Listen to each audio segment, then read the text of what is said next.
हेल' लोगोफोर नोंथांमोनखौ बड' इनफटेक इउटुब चेनेलाव एसेबाव बरायबावनाय जाबाय दिनै आङो नोंथांमोननि थाखाय मोनसे गोदान भिडिअ लानानै फैबावनाय जादों मोनसे गोदान कन्टेन्ट्सनि गेजेरजों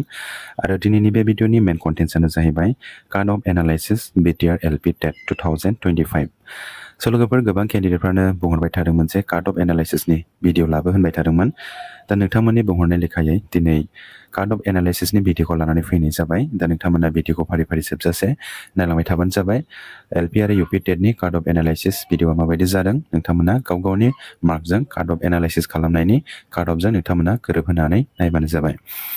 स' लोगोफोर आंनिफ्राय नोंथांमोननिसिम मोनसे रिक्वेस्ट नोंथांमोना दिनैसिमबो बड' इनफटेक इउटुब चेनेलखौ साबस्क्राइब खालामनानै लायाखैब्ला साबस्क्राइब खालामनानै लाबानो जाबाय लोगोसे बेल आइकनखौ थुनानै लाबानो जाबाय मानो होनोब्ला बड' इनफटेक इउटुब चेनेला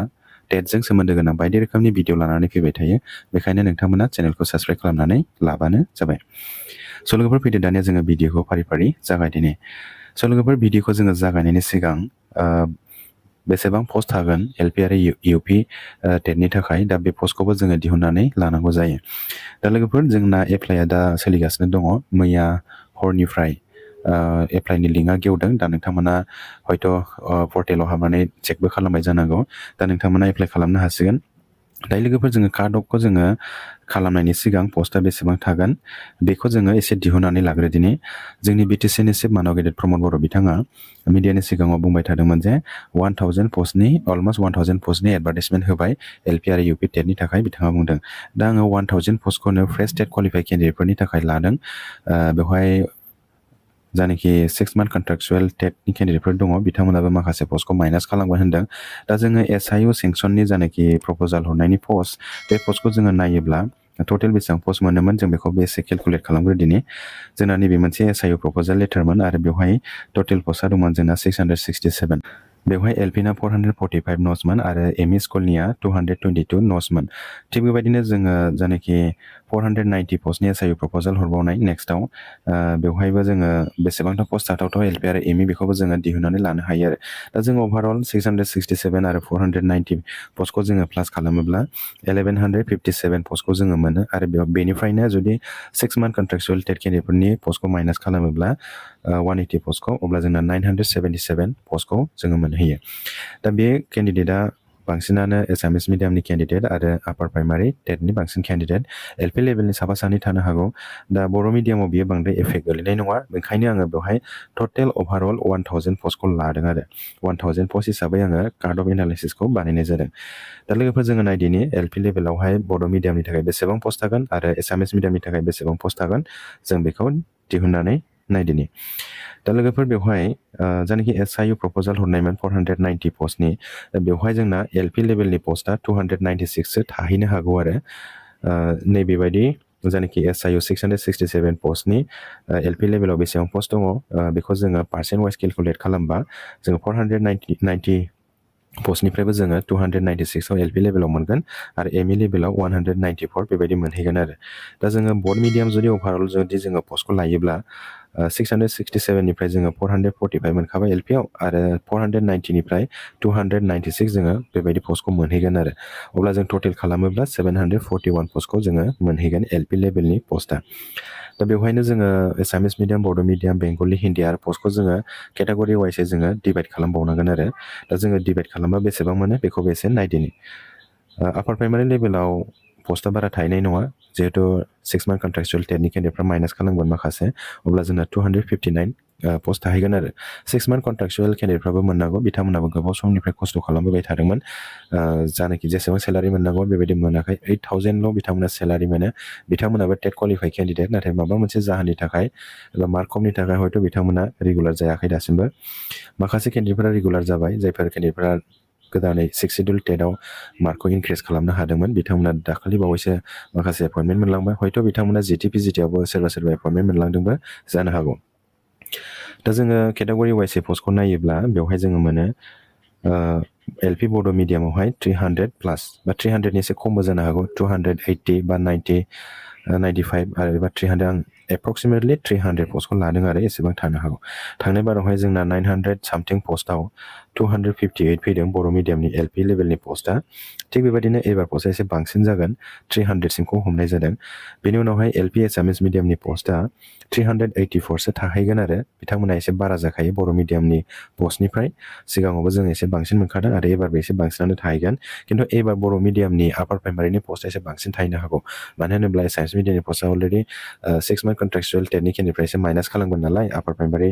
टेटनि पस्टखौ ओंखायनो आपार प्राइमारियाव एसे खम जाहैगोन आरो साइन्स मिडियामनि पस्टआ दा बेवहाय एलपि बेंगलि मिडियामनि पस्टबो थाहैगोन बेहाय 25 पस्टखौ हमनाय जादों थांनाय बारावबो दंमोन पस्टआ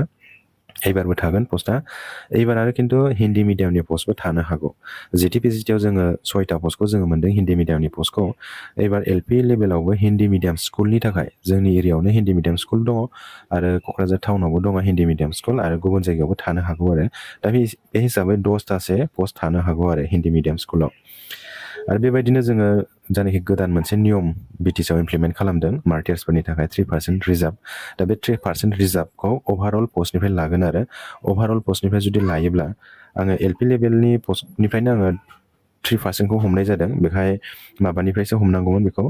1000 पस्टनिफ्राय 3% लानांगौमोन दा अब्लाबो आङो 741 पस्टनिफ्रायनो 3% रिजार्भखौ लाबाय दा बे हिसाबै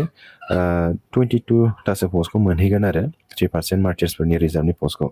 दा जोङो बे हिसाबै जुदि काट अफखौ खालामोब्ला अब्ला जोङो बेसेबां मोनहैगोन काट अफखौ जोङो दानिया नायदिनि दा लोगोफोर बे काट अफ एनालिसिसआ अफिसियेलि नङा बेयो आंनि प्रेडिक्सनजों खालामनायसो हयथ' नोंथांमोननि जानाखि नोंथांमोननि आइडियानि काट अफ खालामनायजों मिलायाबो जानो हागौ बेखौ आङो एप्रक्सिमेटलि हिसाबै बेखौ बानायनाय जादों नोंथांमोनाबो रिकुवेस्ट खालामहरबाय थानायखाय दा लोगोफोर बेवहाय आङो एलपि बड' मिडियामनि काट अफखौ मोन्दों सिगांनि जोंनि एलपि लेभेलनि काट अफआ 60.14आव थाबथाहैदोंमोन नोंथांमोना नैबे चार्टआव नायबानो जाबाय बे जाहैबाय थार्ड मेरिट लिस्ट ओंखारनायनि जानाखि काट अफमोन बेवहायनो नुदों नोंथांमोना एलपि लेभेलनि काट अफआ बर' मिडियामाव 60.14 थांदों आरो एसामिस लेभेलनि काट अफआ 64.42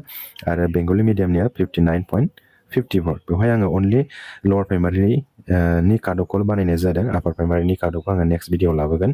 दा लोगोफोर बेवहाय काट अफखौ आङो मोन्दों अल काट अफआ जोंना एलपि बड' मिडियामावहाय 60.14मोन एबार काट अफआ एसेब्लाबो खमायगोन जिहेतु पस्टआबो एसे बारा दङ आरो सिगांनि माखासे बांसिन केन्डिडेटफ्रानो मोनलांखाबाय मार्क बुरजा थानाय केन्डिडेटफ्रा एबार काट अफआ 56.71सो फैनो हागौ आरो एलपि लेभेलनि काट अफआ दा बेवहाय आरो खमायबावगौमोन मानो होनोब्ला जोंना दायो एनआइएसनि केन्डिडेटफोराबो माखासे हयथ' बांसिनानो एबार बिथांमोना एपइन्टमेन्ट मोननो हागोन मार्कफ्राबो जायना बांसिन दङ बिथांमोनहा दा बे हिसाबै एनआइएसनि केन्डिडेटफोर हाबनायजों काट अफआ जेसेबां खमायनांगौमोन एसेबां खमायनाय नंला एसे बांसिन जाहैगौमोन आरो बांसिन जाहैबाबो एथ'ग्रा बुरजा एनआइएसनि केन्डिडेटफ्राबो बांद्राय बुरजा मार्क गोनां गैजोबा हयथ' माखासे केन्डिडेटफोरना खमबो थानो हागौ दा बे हिसाबै आङो 56.71सिम फैनायनि मोनसे चान्स दङ बे हिसाबै आङो काट अफखौ मोननाय जादों दा लोगोफोर बेवहाय एलपि एसामिस मिडियामनि काट अफबो दङ एलपि एसामिस मिडियामनि काट अफआव सिगांनि काट अफआ दंमोन 64.42 एबारनि काट अफआव फैगोन एसामिस मिडियामनि काट अफआ 62.60 एसामिस मिडियामावहाय सिटेटनि गोबां केन्डिडेटफोरा इयारलि गोदान ओंखारबाय थायो आरो मार्कखौबो इनक्रिज खालामबाय थानो बिथांमोना सुबिदा मोनो बे हिसाबै एसामिस मिडियामनि काट अफआ खिन्थु खमायनाय नङा एसेल' खमायगोन खिन्थु बांद्राय खमायनाय नङा सिटेट गैयामोनब्ला बिथांमोननि काट अफआ बुहुत खमायगौमोन आरो दा बे हिसाबै बिथांमोननि काट अफआ बांद्राय खमायनाय नङा दा बर' मिडियामावबो काट अफआ बांद्राय खमायनाय नङामोन सिटेटआव जुदि बर' लेंगुवेज थायोब्ला दा सिटेटआव बर' लेंगुवेज गैयिनि थाखाय गोदान टेट क्वालिफाइ केन्डिडेट ओंखाराखै जानाखि फुराना दङ बे फुरानायानो जानाखि केन्डिडेटफोर दङ बिथांमोनानो बेवहाय फैगोन आरो काट अफआव दा बेवहाय गोबां केन्डिडेटफ्रानो बुंहरबाय थादोंमोन जे माखासे टेट एग्जाम जायफोर डिएलएड कमप्लिट जायाखैमोन एबा डिएलएडनि फाइनाल इयारनि केन्डिडेट नङामोन बिथांमोना टेट पास जानानै दङ दायो बिथांमोना सार्टिफिकेट मोनबाय दासो बिथांमोना गोदानै एप्लाइ खालामबावनो नागिरदों बेबायदिनो गोबां आंनिसिम कुइसन फैदों एबा मेसेज फैदों हयथ' बिथांमोना भेरिफिकेसनाव गानो हागौ मानो होनोब्ला जेब्लानाखि बिथांमोना टेट एग्जामखौ होदोंमोन अब्ला बिथांमोना टेट होनायनि खुनु एलिजिबोलानो नङामोन आरो दायोसो बिथांमोना टेटखौ एडभान्स पास जानानै डिएलएडखौ उनावसो लादों हयथ' बेबायदिया एक्सेप्ट जानाय नङा डकुमेन्ट भेरिफिकेसनाव हयथ' बिथांमोना गानो हागौ आरो दा बिनि उनावहाय आङो एलपि बेंगलि मिडियामनि पस्टखौबो मोन्दों बिनि काट अफआ थांगोन सिगांनिया 59.54मोन एबार बेंगलि मिडियामनि पस्टनि काट अफआ 56.70सिम फैनायनि मोनसे चान्स दं आरो थिग बेबायदिनो एलपि हिन्दी मिडियामनि पस्टआबो काटअफआ एसे खम जागोन बांद्राय थांनाय नङा एलपि हिन्दी मिडियामनि काटअफआ 55.20 बेबायदि थांनो हागौ आरो बेनि उनावहाय मार्टियार्सनि केन्डिडेटफ्राबो हयथ' गोबां दं जोंनि गेजेराव एबसु आन्दलन आरो बिएलटि आन्दलन ओरै फारसेथिं जोंनि एनडिएफबिफोरनिबो गोबां मार्टियार्सफोर दङ आरो बे आन्दलन खालामनायाव सोरबा आन्दलनकारि नङैयाबो माने भिक्टिम्स जाफानांनाय दा बिथांमोननि केन्डिडेटफोरनिफ्रायबो बे जायनाखि रिजार्भेसन पलिसि बे रिजार्भेसन पलिसियाव हाबगोन आरो दा बे हिसाबै बिथांमोननि काटअफआबो थागोन बिथांमोना टेट क्वालिफाइबासो बिथांमोना एलिजिबल जागोन टेट क्वालिफाइ नङै केन्डिडेटफ्राथ' एलिजिबल जानो हाखानाय नङा दा जोंनि गेजेराव बेबायदि गोबां केन्डिडेट थानोबो हागौ दा बेखायनो बिथांमोननि मार्टियार्सफोरनि रिजार्भेसननि जायनाखि काटअफआ बहुत खम जागोन 51 प्लास थांगोन आरो बिथांमोननि काटअफआ दा लोगोफोर बेखिनियानोसैमोन भिडिअआ दायो नोंथांमोना गाव गावनि मार्कजों काटअफ एनालाइसिस खालामनायनि भिडिअनि जायनाखि काटअफ फैनाय बे काटअफखौ नोंथांमोना मिलायनानै नायबानो जाबाय नोंथांमोननि मार्कआ बे काटअफआव थादोंना थायाखै कमेन्ट सेक्सनाव कमेन्ट खालामनानै खोन्थाहरबानो जाबाय स' लोगोफोर भिडिअ बेखिनियानोसैमोन भिडिअखौ नोंथांमोना मोजां मोनदोंब्ला लाइक आरो शेयार खालामनानै होबानो जाबाय लोगोसे नोंथांमोना बे चेनेलाव गोदानै फैदोंब्ला चेनेलखौ साबस्क्राइब खालामनानै लाबानो जाबाय स' लोगोफोर भिडिअआ एसेनोसै गोजोन्थों थेंक इउ নমস্কাৰ বন্ধুসকল আপোনালোকক বড়ো ইনফোটেক ইউটিউব চেনেলত ৱেলকাম কৰা হ'ল আজি মই আপোনালোকৰ কাৰণে এটা নতুনকৈ ভিডিঅ' অনা হৈছে এটা নতুন কণ্টেন্টছৰ জৰিয়তে আৰু আজিৰ ভিডিঅ'ৰ মেইন কণ্টেন্টছটো হ'ল cut off analysis BTR LP-TET 2025 চ' বন্ধুসকল আপোনালোকে বহুতজন কেণ্ডিডেটবিলাকে কৈ আছিল যে LP আৰু UP TETৰ কাট অফ এনালাইচিছ এটা ভিডিঅ' আনিব বুলি এতিয়া বন্ধুসকল আপোনালোকৰ কাৰণে কাট অফ এনালাইচিছৰ ভিডিঅ'টো অনা হৈছে আপোনালোকে ভিডিঅ'টো সম্পূৰ্ণ চাই থাকিব চ' বন্ধুসকল ভিডিঅ'টো ষ্টাৰ্ট কৰাৰ আগতে আপোনালোকক এটা ৰিকুৱেষ্ট কৰোঁ আপোনালোকে বৰ্তমানলৈকে বড়ো ইনফোটেক ইউটিউব চেনেলটো ছাবস্ক্ৰাইব কৰি লোৱা নাই যদি আপোনালোকে ছাবস্ক্ৰাইব কৰি ৰাখিব লগতে বেল আইকনটো ক্লিক কৰি ৰাখিব কিয়নো বড়ো ইনফোটেক ইউটিউব চেনেলে টেট ৰিলেটেড বিভিন্ন ধৰণৰ ভিডিঅ' আনি থাকে সেইকাৰণে আপোনালোকে বড়ো ইনফোটেক ইউটিউব চেনেলটো ছাবস্ক্ৰাইব কৰি ৰাখিব চ' বন্ধুসকল এতিয়া আহক আমি ভিডিঅ'টো ষ্টাৰ্ট কৰোঁ চ' বন্ধুসকল ভিডিঅ'টো ষ্টাৰ্ট কৰাৰ আগতে বা কাট অফ এনালাইচিছটো কৰাৰ আগতে আমি LP লেভেলৰ পষ্টটো কিমান থাকিব UP লেভেলৰ কিমান পষ্ট থাকিব টোটেল কিমান পষ্ট আছে আৰু কেটাগৰী ৱাইজ বা মিডিয়াম ৱাইজ কিমান পষ্ট আছে সেইটো আমি আগত কেলকুলেশ্যন কৰি ওলাব লাগিব তাৰপিছতে আমি কাট অফ এনালাইচিছত যাব পাৰিম চ' বন্ধুসকল আমাৰ BTR মাননীয় প্ৰমোদ বড়ো ডাঙৰীয়াই মিডিয়াত কৈ আছিল যে আমাৰ LP আৰু UP টেটৰ কাৰণে LP আৰু UP টেটৰ কাৰণে অলমষ্ট 1000 পষ্টৰ কাৰণে এডভাৰটাইজমেণ্ট দিয়া হৈছে বুলি কৈ আছিলে এতিয়া আমি 1000 পষ্টকে ধৰিছোঁ ফ্ৰেছ টেট কোৱালিফাই কেণ্ডিডেটবিলাকৰ কাৰণে ইয়াতে আমি আগৰ যোনটো SIO চেংচন পঠোৱা আৰু নতুনকৈ 490 SIO চেংচনৰ প্ৰপ'জাল পঠোৱা সেই পষ্টটোক আমি যদি প্লাছ কৰোঁ তেনেহ'লে আমি পষ্টটো পাওঁ 667 আৰু 490 যদি প্লাছ কৰোঁ তেনেহ'লে আমি 1157 পষ্টটো পাওঁ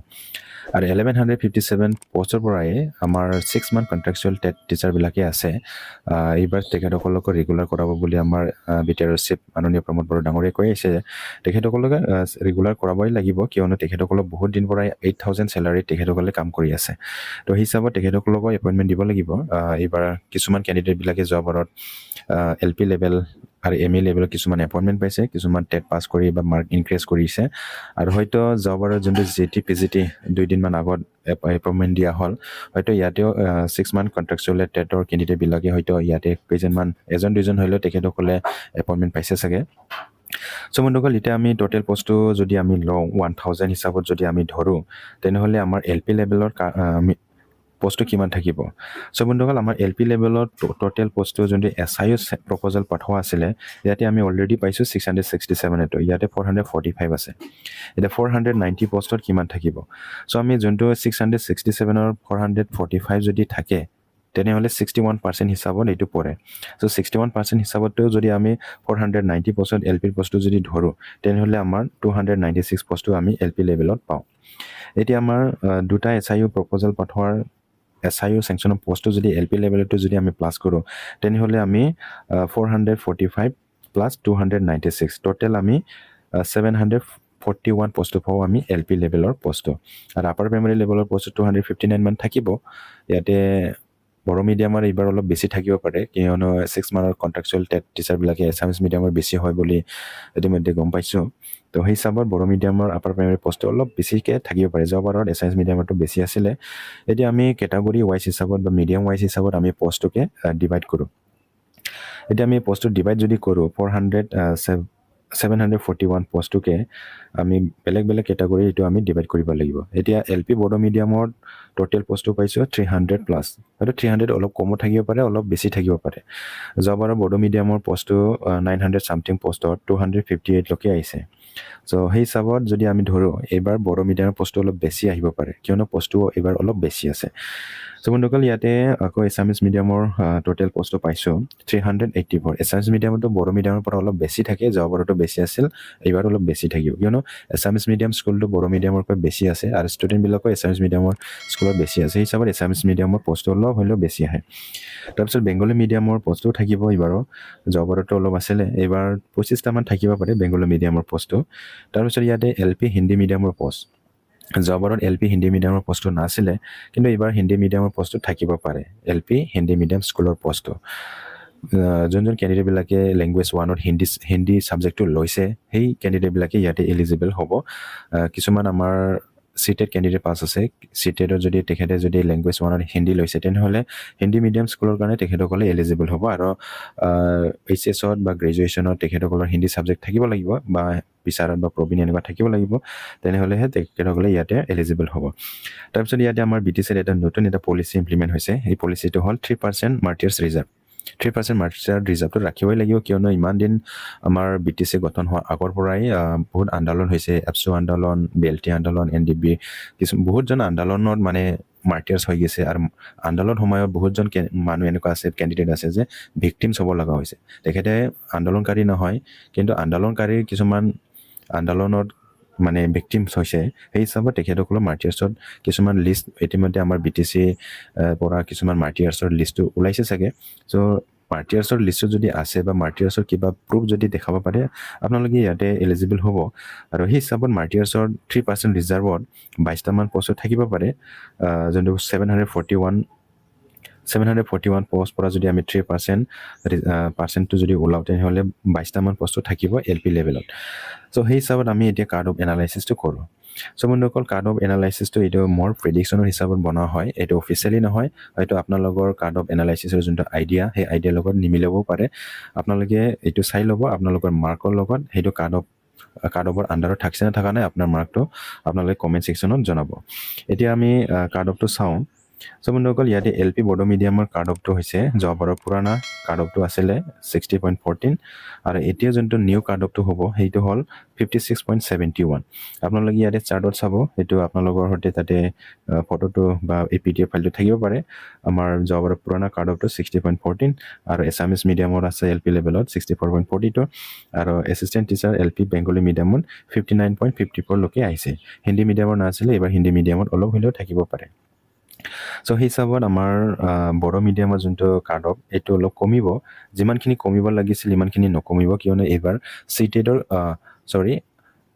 NIOSৰ ক্যান্ডিডেট বিলাকে এবাৰ হুমাব কিয়নো তেখেতসকলে সুপ্ৰিম কোৰ্টৰ জিকি আছে হাই কোৰ্টৰ পৰাও জিকিছে এতিয়া DW তেখেতসকলক এলাউ কৰিছে কিন্তু তেখেতসকলৰ কিবা এটা কন্ডিশন আছে এই কন্ডিশনটো তেখেতসকলে ফুলফিল কৰিলেহে তেখেতসকলে এপইন্টমেন্ট পাব এটা আমাৰ মাজত বহুতজন ক্যান্ডিডেট বিলাকে সেইটো কন্ডিশনটো ফুলফিল কৰিব তাৰপিছত ইয়াতে আমাৰ LP এছামিজ মিডিয়ামৰ কাৰ্ড অফটো আহিব পুৰাণা কাৰ্ড অফটো আছিলে 64.42 এবাৰ 62.60 কাৰ্ড অফটো যাব এছামিজ মিডিয়ামটো বেছি নকমিব কিয়নো এছামিজ মিডিয়ামৰ ক্যান্ডিডেট বিলাকে সিটেডৰ বহুত নতুন ক্যান্ডিডেট আহি থাকে আৰু মাৰ্কটো ইনক্ৰিজ কৰিব কাৰণে তেখেতসকলে চান্স পায় তো সেই হিচাপত এছামিজ মিডিয়ামৰ কাৰ্ড অফটো 62.60 এনেকুৱা যাব হয়তো অলপ হেৰফেৰ হ'ব পাৰে তাতে বেংগলী মিডিয়ামৰ আছে বেংগলী মিডিয়ামৰ কাৰ্ড অফটো যোৱাবাৰৰ 59.54 আছিলে এইবাৰ 56.70 নতুন কাৰ্ড অফটো যাব পাৰে 56.70 তাৰপিছত ইয়াতে LP হিন্দী মিডিয়ামৰ কাৰ্ড অফটো যাব 55.20 মান যাব পাৰে হিন্দী মিডিয়ামৰ কাৰ্ড অফটো অলপ কম যাব হিন্দী সাবজেক্ট লৈ বেছিভাগ ক্যান্ডিডেট বিলাকে টেটত পাছ হোৱা নাথাকে এই কাৰণে অলপ কম যাব হিন্দী মিডিয়ামৰ LP লেভেলৰ কাৰ্ড অফটো তাৰপিছত ইয়াতে মাৰ্টিয়াৰ্ছৰ ৰিজাৰ্ভ কেটাগৰী এই মাৰ্টিয়াৰ্ছৰ যিমানজন ক্যান্ডিডেট আছে তেখেতসকলৰ টেট পাছ হ'ব লাগিব টেট পাছ হ'লে তেখেতসকলে এলিজিবল হ'ব সো টেট পাছ নহকে তেখেতসকলে টিচিং জবটো পাব নোৱাৰে সো সেই হিচাপত তেখেতসকলৰ কাৰ্ড অফটো থাকিব বহুতজন ক্যান্ডিডেট আছে বা থাকিব পাৰে তেখেতসকলে এপ্লাই কৰিব আৰু তেখেতসকলৰ কাৰ্ড অফটো আহিব সো তেখেতসকলৰ কাৰ্ড অফটো পাইছো 51 প্লাস সামথিং যাব পাৰে 51 প্লাসটো এইটো হ'ব পাৰে কমিব ইমান বেছি নাযাব কাৰ্ড অফটো সো বন্ধুসকল এতিয়া কাৰ্ড অফ এনালাইসিসটো কমপ্লিট হৈ গ'ল LP লেভেলৰ কাৰ্ড অফটো আপাৰ প্ৰাইমাৰী লেভেলৰ কাট অফটো নেক্সট ভিডিঅ'ত আনিম আপোনালোকে এইটো ৱেইট কৰি থাকিলে হ'ল এতিয়া আপোনালোকে সেইটো কাট অফৰ লগত আপোনালোকৰ মাৰ্কটো মিলছে না মিলা নাই আৰু আপোনালোকৰ কাট অফ মাৰ্কটো এইটো কাট অফত থাকে না নাথাকে আপোনালোকে কমেণ্ট ছেকশ্যনত জনাই দিব চ' বন্ধুসকল ভিডিঅ'টো এইখিনি আছিলে আপোনালোকে ভিডিঅ'টো ভাল লাগিছে যদি লাইক এণ্ড শ্বেয়াৰ কৰি দিব লগতে এইটো চেনেলত নতুনকৈ আহিছে যদি আপোনালোকে চেনেলটো ছাবস্ক্ৰাইব কৰি ৰাখিব চ' বন্ধুসকল আজিৰ ভিডিঅ'টো এইখিনিয়ে থেংক ইউ গজেণ্টন